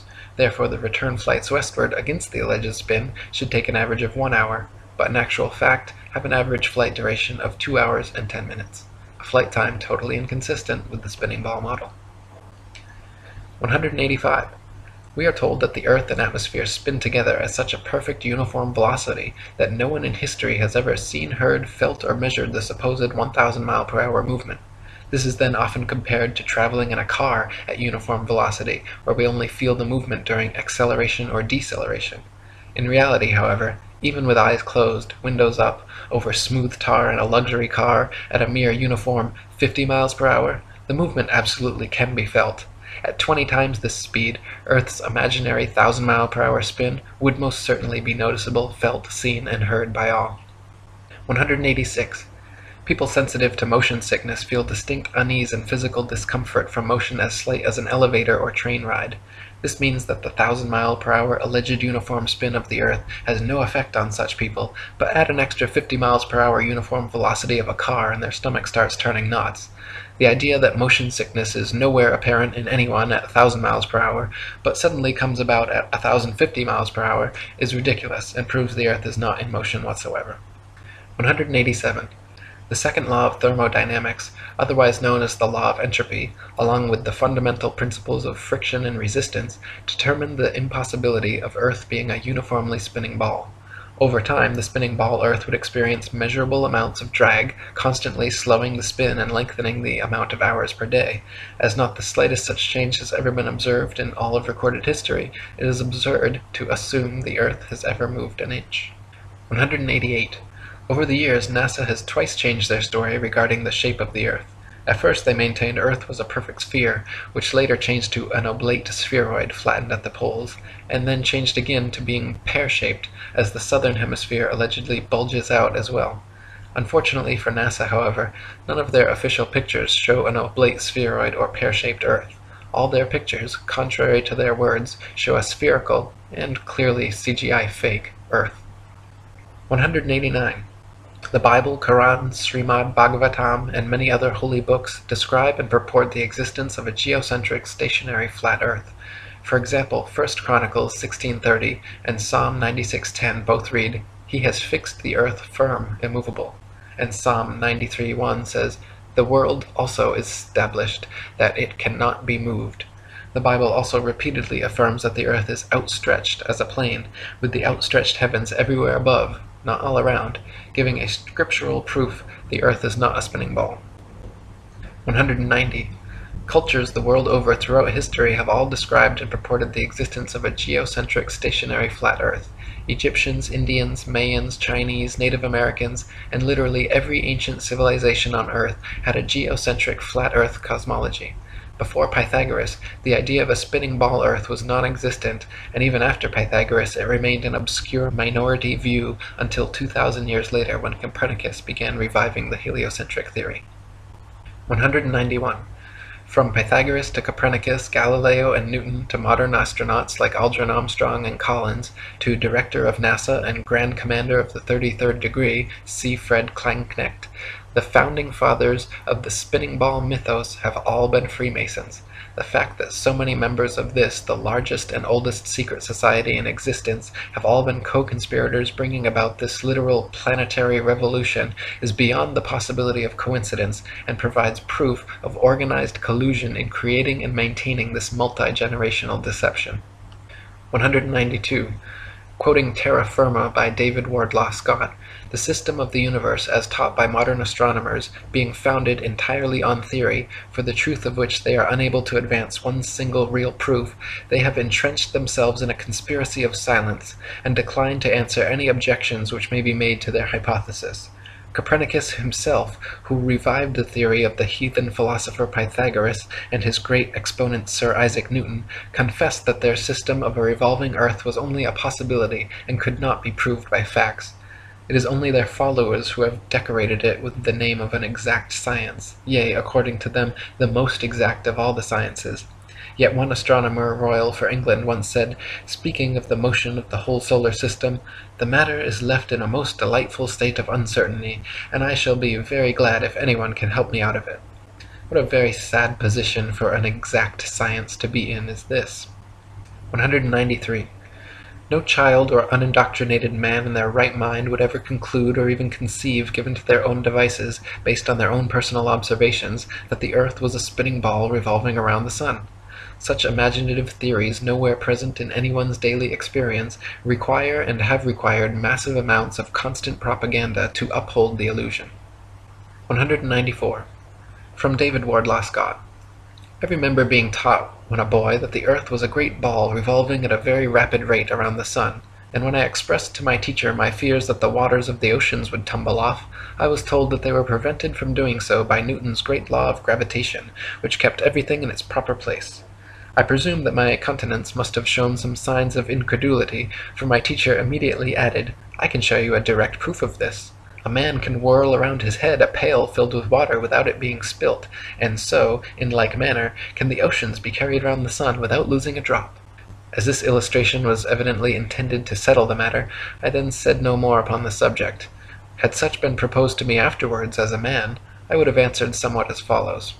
"Sir, I beg to say that the illustration you have given of a man whirling a pail of water around his head and the oceans revolving around the sun does not in any degree confirm your argument, because the water in the two cases is placed under entirely different circumstances, but, to be of any value, the conditions in each case must be the same, which here they are not.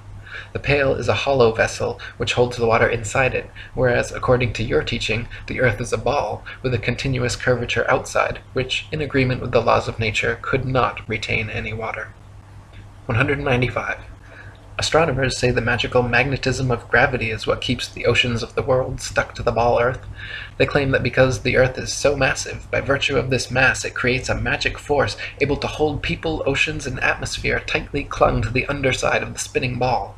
Unfortunately, however, they cannot provide any practical example of this on a scale smaller than the planetary. A spinning wet tennis ball, for instance, has the exact opposite effect of the supposed ball Earth. Any water poured over it simply falls off the sides, and giving it a spin results in water flying off 360 degrees like a dog shaking off after a bath. Astronomers concede the wet tennis ball example displays the opposite effect of their supposed ball Earth, but claim that at some unknown mass, the magic adhesive properties of gravity suddenly kick in, allowing the spinning wet tennis ball Earth to keep every drop of gravitized water stuck to the surface. When such an unproven theory goes against all experiments, experience, and common sense, it is high time to drop the theory. 196. Quoting Marshall Hall. In short, the sun, moon, and stars are actually doing precisely what everyone throughout all of history has seen them do. We do not believe what our eyes tell us because we've been taught a counterfeit system which demands that we believe what has never been confirmed by observation or experiment. That counterfeit system demands that the Earth rotate on an axis every 24 hours at a speed of over 1,000 miles per hour at the equator. No one has ever seen or felt such movement, nor seen or felt the 67,000 mile per hour speed of Earth's alleged orbit around the Sun, or its 500,000 mile per hour alleged speed around a galaxy, or its retreat from an alleged Big Bang at over 67 million miles per hour. Remember, no experiment has ever shown the Earth to be moving.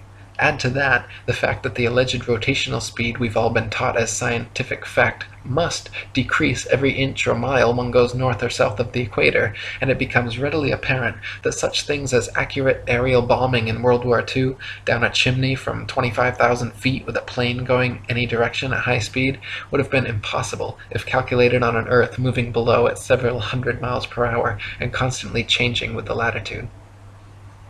197. Some people claim there is no motive for such a grand-scale deception, and that flat or ball makes no difference. By removing Earth from the motionless center of the universe, these Masons have moved us physically and metaphysically from a place of supreme importance to one of complete nihilistic indifference. If the Earth is the center of the universe, then the ideas of God, creation, and a purpose for human existence are resplendent. But if the Earth is just one of billions of planets revolving around billions of stars in billions of galaxies, then the ideas of God, creation, and a specific purpose for Earth and human existence become highly implausible. By surreptitiously indoctrinating us into their scientific materialist sun worship, not only do we lose faith in anything beyond the material, we gain absolute faith in materiality, superficiality, status, selfishness, hedonism, and consumerism. If there's no God and everyone's just an accident, then all that really matters is me, me, me. They've turned Madonna, the mother of God, into a material girl living in a material world. Their rich, powerful corporations with slick sun cult logos sell us idols to worship, slowly taking over the world while we tacitly believe their science, vote for their politicians, buy their products, listen to their music and watch their movies, sacrificing our souls at the altars of materialism. To quote Morris Klein, the heliocentric theory, by putting the sun at the center of the universe, made man appear to be just one of a possible host of wanderers drifting through a cold sky. It seemed less likely that he was born to live gloriously and to attain paradise upon his death. Less likely, too, was it that he was the object of God's ministrations. 198. Some say that the idea of an intergenerational worldwide conspiracy to delude the masses sounds implausible or unrealistic. But these people need only familiarize themselves with the works and writings of Freemasons themselves, for example John Robison, who exposed this in his 1798 book, Proofs of a Conspiracy Against All the Religions and Governments of Europe, carried out in the secret meetings of the Freemasons, Illuminati, and reading societies.